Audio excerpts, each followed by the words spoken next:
ऐसे लग रहा है जैसे मैं पागल हो जाऊंगी। डैनी को मैंने हिंट तो कर दिया था, पर क्या फिर भी वो काफी होगा?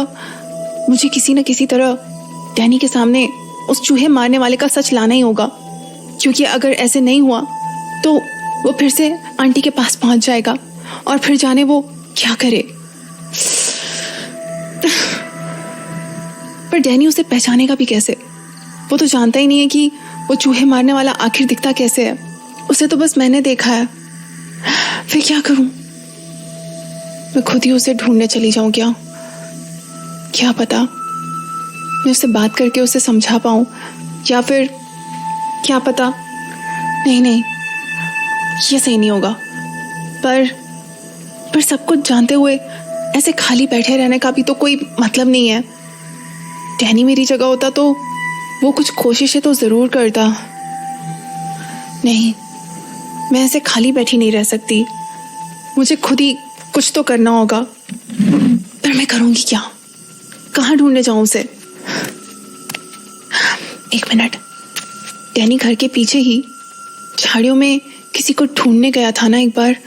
क्या पता उन्हीं झाड़ियों के बीच मुझे वो दिख जाए, और एक बार मुझे उसका ठिकाना पता चल गया तो मैं डैनी को वहां ले जाकर उसे पकड़वा सकती हूँ। पता नहीं आंटी क्या कहेंगी। वो तो कभी नहीं चाहेंगी कि डैनी अपने भाई से मिले, पर शायद यही सही होगा उनके लिए भी। नहीं तो वो जब मन आए इस घर में घुसकर अपनी मनमानी करता रहेगा। मैं ही जाकर देखती हूँ उन झाड़ियों के अंदर। आंटी, मैं बाहर जा रही हूँ, कुछ देर में आती हूँ। अब जाती हूँ।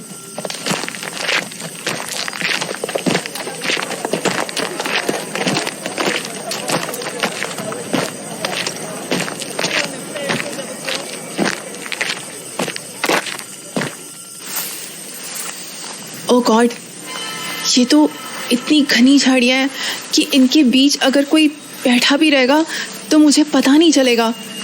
मुझे थोड़ा पहले ही आना चाहिए था। अब तो रात होने वाली है, न जाने मुझे ठीक से दिखेगा भी या नहीं। ओह गॉड, यहाँ तो कांटे भी हैं। पता नहीं ये मैं ठीक भी कर रही हूँ या नहीं।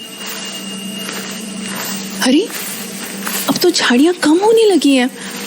अच्छा, तो ये झाड़ियाँ इस जंगल में मिल जाती हैं।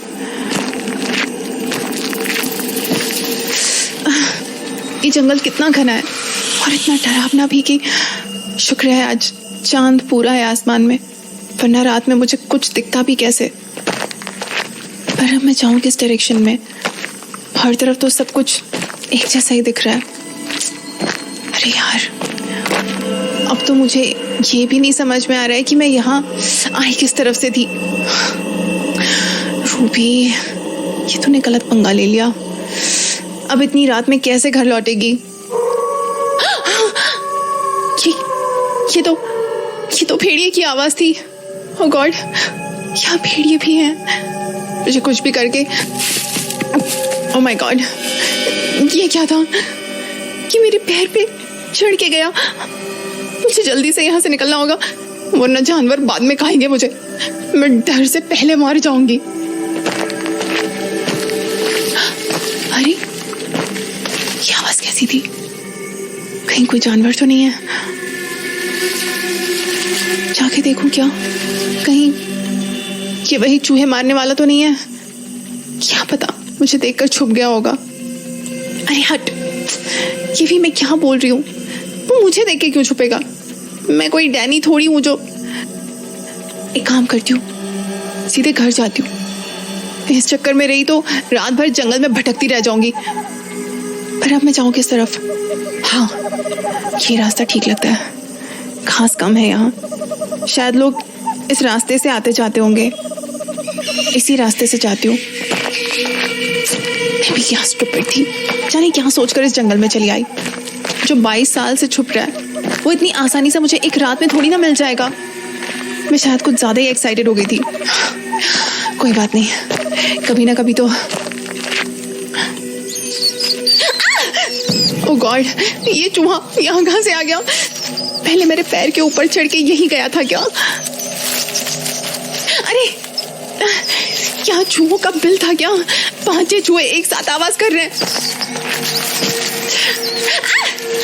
ओह माय गॉड, इतने सारे चूहे।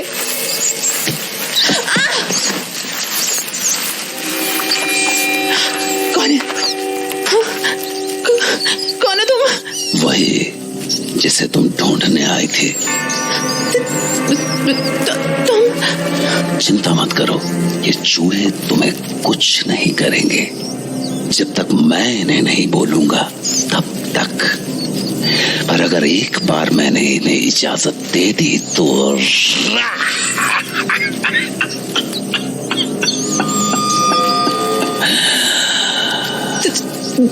तुम्हें कैसे पता कि मैं तुम्हें ढूंढने आई थी? क्योंकि मैं भी तुम्हें ढूंढ रहा था। जानती हो क्यों? क्यों? क्योंकि तुमने मेरे काम में टांग अड़ाई थी और मुझे वो लोग बिल्कुल पसंद नहीं जो मेरे काम में टांग अड़ाते हैं। देखो, मुझे धमकाने की कोशिश मत करो। मैं अच्छी तरह से जानती हूँ तुम कौन हो। डिकोस्टा आंटी ने मुझे सब कुछ बता दिया है। अच्छा, हाँ, ये तो गलत बात है। अच्छा नहीं हुआ है ना, ये अच्छा। देखो, तुम जो भी खेल खेल रहे हो वो चुप! मैं बोल रहा हूं ना, बीच में मत बोलो। देखो, तुम मेरा कुछ भी नहीं कर सकते। मैं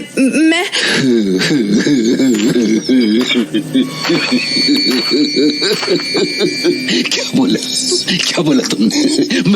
मैं तुम्हारा कुछ नहीं बिगाड़ सकता।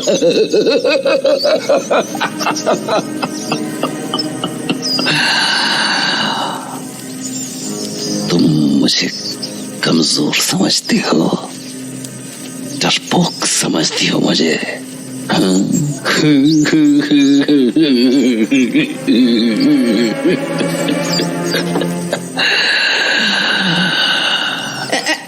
देखो, मेरे पास मत आओ, नहीं तो मैं शोर मचाऊंगी। अच्छा, शोर मचाओगी? मचाओ शोर, चलो चिल्लाओ चिल्लाओ, बचाओ बचाओ, कोई मेरी मदद करो, कोई मेरी जान बचाओ।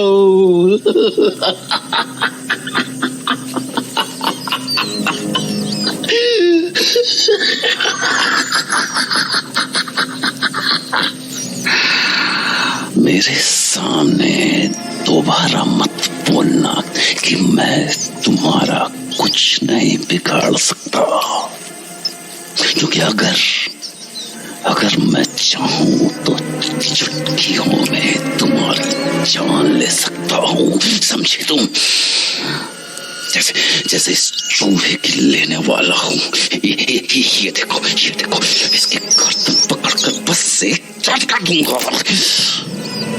एक झटके में जान खत्म।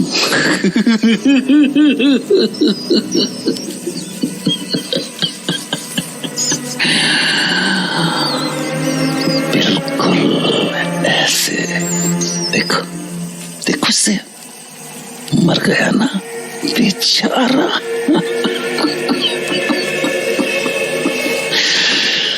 अब शोर भी नहीं कर रहा है। चल फेंक देते हैं इसे। और नहीं, मुझे तुम्हारी जान आज नहीं लेनी ना, आज नहीं, क्योंकि अगर तू मर गई तो मुझे ये कौन बताएगा कि तेरे बाप को मारने वाला कौन था? है ना, तुझे तो पता होगा ना। बता, किसने मारा तेरे बाप को? बोल। मुझे नहीं पता, मुझे नहीं पता, नहीं पता मुझे। अरे तू तो रोने लगी। याद आ गई क्या अपने बाप की? पता है ना, उसकी की आदत थी लोगों के कामों में अपनी टांग अड़ाने की। देख लिया ना क्या हुआ उसके साथ। हाँ?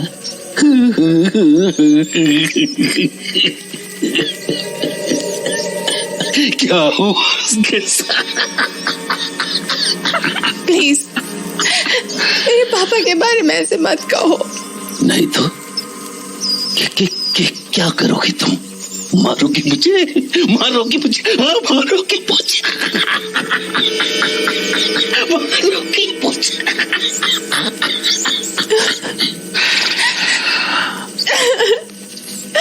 अच्छा हुआ तेरा बाप मर गया, नहीं तो तुझे सबक कैसे मिलता कि किसी के काम में टांग नहीं अड़ाते। कमिंग। अरे तेरे तो हाथ चलने लगे। पर अगर मैं तेरे इतने नाजुक हाथों को तोड़ दूं तो कैसा लगेगा तुझे? चीखो, जी खोल कर चीखो, क्योंकि आज मैं, अरे वो तो मेरी बीवी है, पर वो घर से बाहर कैसे निकल आई? रुक रुक वहीं। ये लड़की यहीं खड़ी रहे चुपचाप। मेरी बात अभी खत्म नहीं हुई है, समझी तो। मैं अपनी बीवी से बात करके आता हूँ। तू हिलना मत यहाँ से, ना बिल्कुल मत हिलना।